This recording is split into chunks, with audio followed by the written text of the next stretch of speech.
Start Helping bab 5. Dan kali ini judulnya adalah Why Start Helping. Nah, jadi saya sebagai sales support, kadang-kadang saya kadang melayani customer ya. Jadi yang saya fokus itu untuk saya tahu nih akar masalahnya dia itu apa, kebutuhannya dia apa, tanya-tanya dulu dari bisnis dia apa, terus kebutuhannya dia apa, dia kesulitan di mana, kita tuh cari itu aja, cari solusi. Jadi membantu customer dulu, nanti biar jelas titik masalahnya, nanti baru dikasih deh barang-barang yang sesuai dengan kebutuhan dia. Seperti itu. Berarti membantu ya, Ya. konsumen yang sesuai itu ya. Aku membaca garis besarnya ya. Kalau tidak ada perubahan dalam cara menjual, maka cepat atau lambat bisnis itu akan mati. Maksudnya gimana nih dari Mas Haji? Kalau menurutku kebanyakan penjual itu biasanya mereka hanya menunggu pembeli yang datang. Jadi mereka agak melakukan pendekatan secara intens pada para calon pembeli dan konsumen-konsumennya. Notabene mereka itu biasanya mencari barang sesuai dengan kebutuhan dan problem yang mereka miliki. Biasanya seperti contoh pegawai UMKM yang butuh produk masalah perintilan. Dalam hal penjualan biasanya yang dilakukan penjual mereka hanya melayani apa yang ditanyakan saja. Jadi waktu pembeli datang ke penjual, mereka menanyakan perintah dan penjual biasanya hanya menunjukkan barang yang ditanyakan saja. Padahal sebenarnya dalam problem pembeli mungkin jadi bila dia beli printer pasti mereka butuh seperti hal yang masih bersangkutan seperti kertas, tulis atau label dan lain-lain gitu kan. Tapi kebanyakan penjual itu tidak memiliki apa sih yang sebenarnya jadi masalah di pembeli. Jadi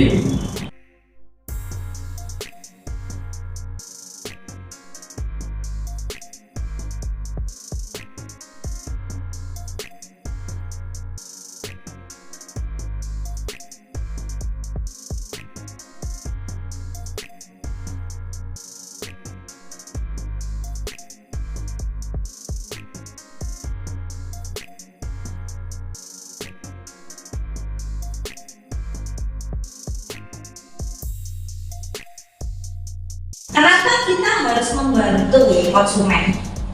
Karena kalau misalnya kita membantu konsumen itu konsumen itu jadi lebih paham. Karena kan mereka kayak kita dari Mas Anji gitu, nggak semua konsumen itu tahu tentang masalah yang dihadapin atau bisnis dia perlu apa. Tapi ketika kita melakukan bantuan itu bisa jadi konsumen itu jadi lebih paham dan mungkin mau beli produk kita dengan kita cara menawarkan setelah kita membantu untuk konsumen. Gimana sih menurut Mas Tony nih yang paling sering berhubungan dengan konsumen? Bagaimana cara menjual dengan cara membantu? Ya itu tadi saya bilang. Jadi itu yang pertama kali tanyakan dulu ada kebingungan nggak kalau misal dia baru buka itu ya bisnisnya, ada kebingungan nggak atau mau ingin seperti apa sih modelnya yang ingin dikasih di bisnisnya itu. Nah terus kita kasih option barangnya apa, sesuai apa enggak, terus kita kasih juga plus minusnya apa. Jadi nggak semerta-merta kita jualan aja, kita kasih tahu itu dulu, plus minusnya aja dulu. Ya itulah. Menjelaskan spesifikasi. Ya juga. Soalnya di bab 4 itu kemarin aku baca justru memang kebanyakan sales itu jualnya cuma sekedar menjelaskan spesifikasi saja, bukan seperti mungkin yang spesifikasi itu konsultasi sama membantu. Jadi kita harus kayak menggali dulu dia itu pengennya yang gimana sih sebenarnya, keadaannya, kondisinya itu gimana. Contoh aja misal nih orangnya mau beli maunya tuh pakai kaset update ya, tapi kan kita sebagai sales kan harus dibuat dulu bisa pakai kaset yang PC komputer. Kita nggak bisa masa dia buat beli PC karena dia kan pengennya update ya pertama kali itu. Terus kan karena ini harus selling. Nah itu caranya kita adalah memberikan plus minusnya kalau ada seperti apa, plus minusnya kalau bikin mindset yang muter terus tetap. Jadi enggak di satu aja kita ngelakuin juga itu. Kenapa tadi kita harus membantu? Karena kan sekarang saingan sales itu banyak banget ya. Kalau kita tidak punya USP terhadap kita sendiri, maka orang tersebut tidak akan kenal kita. Jadi membantu itu merupakan salah satu USP yang bisa kita berikan terhadap konsumen biar konsumen itu ingat sama kita. Kalau nggak USP di sini? Ya. Oke, ini saya. Di sini ada kata-kata menjual akan semakin sulit jika hanya mengandalkan nama besar perusahaan, keunggulan produk dan kualitas pelayanan. Kenapa? Kan di sini ada kualitas pelayanan. Iya, tapi kualitas pelayanan kan punya banyak maksud sebenarnya yang saya tangkap di situ. Karena memang produk besar seperti katakanlah produk yang lainnya, PT yang besar itu kan dia memang punya produk yang besar. Cuma belum tentu pembeli itu butuh dengan apa yang mereka jual. Karena mereka nggak paham. Itu tadi karena pembeli itu kebanyakan tidak paham dengan penyelesaian masalah yang mereka bisa itu. Makanya dari penjual itu harusnya tahu problem solving untuk pembeli. Dia sudah seperti tadi Mas Tony bilang kan, nggak cuma menjelaskan spesifikasi produk, kita juga lihat dari segi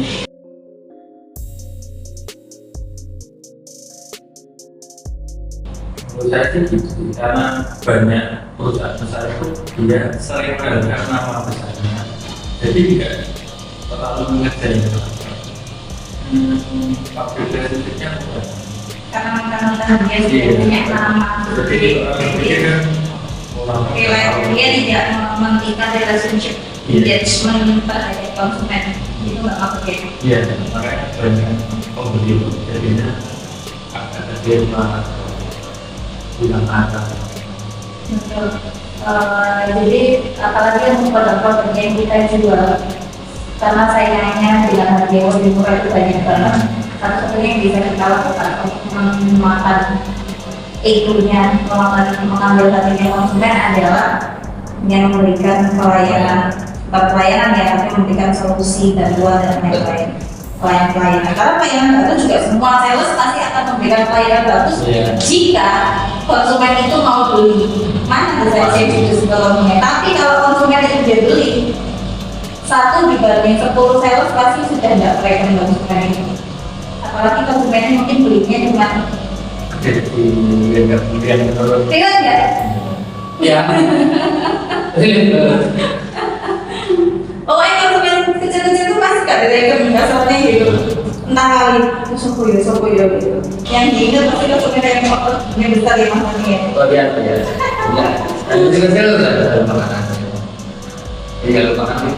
padahal nggak tahu ya kalau misal dia baru awal tanya apanya seperti itu ternyata dia punya konsep juga kan mungkin bisa atau tapi kan kebanyakan tidak tahu juga karena nggak tahu masalahnya itu masuk juga dijual. Selling is helping, kita sudah mengatakan pemahaman menjual adalah membantu. Jadi semakin penting untuk menjual, sukses menjual di tengah persaingan semakin ketat. Menjual adalah bargain. Kalau mindset menjual adalah membantu, atau selling is helping. Menjual adalah bargain. Menjual itu adalah suatu kegiatan yang sangat menyenangkan. Kalau teknik menjual kita itu adalah membantu, bukan menjual. Karena yang di bab sebelumnya itu penjual itu semakin dihindari oleh konsumen. Jual ya, ada jual. Tapi konsumen malah takut. Kalau di mall nih, apa yang paling kalian takutin? Itu lewat counter yang di mall itu, Mas, ini ada takut ya. Kamu sih lebih dari J, G, S. S. SMS. Oh, kontrol SMS. Ya, itu. Tit. Kita nggak tahu. Oke.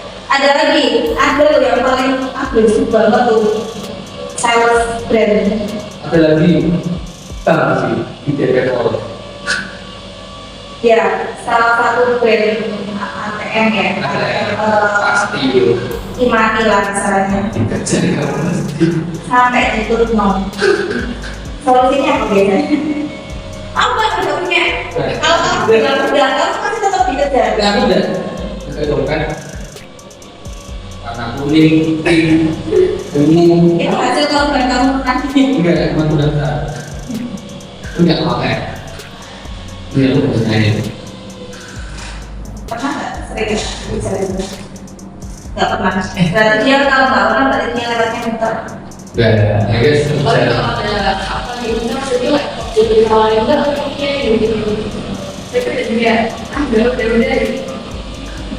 Jadi ini jadi sales itu semakin ditakutin sama konsumen sama kita yang menjadi sales kamu tidak datang ke suatu tempat handphone lah ya, handphone ya. Kita datang ke situ pasti diminta informasi kalau kita nggak setuju dan itu pasti akan bingung gimana bu, kira-kira bu blok atau bu item atau bu cuma misalnya cuma melihat dari jendela doang. Kalau seharusnya masuk ya.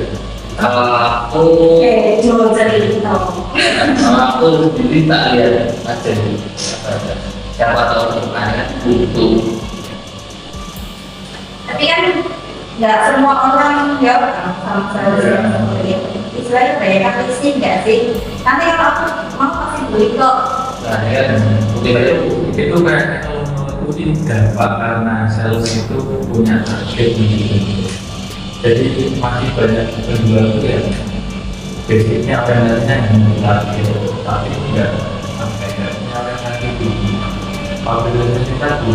Jadi nggak membangun hubungan sama customer mau apa. Pokoknya yang kerja handphone harus jual 100, pokoknya 100 orang tak itu handphone di kantin yang kerja di mall kayak di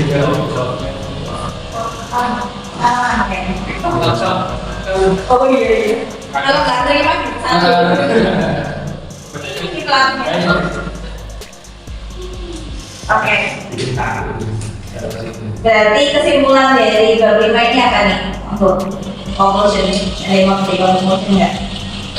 Dari aku sendiri ya, dari aku itu sesuai dengan konsepnya. Solusi bisnis terbaik dan terbaik itu solusi bisnis dan itu sebagai sales memberi solusi pada konsumen.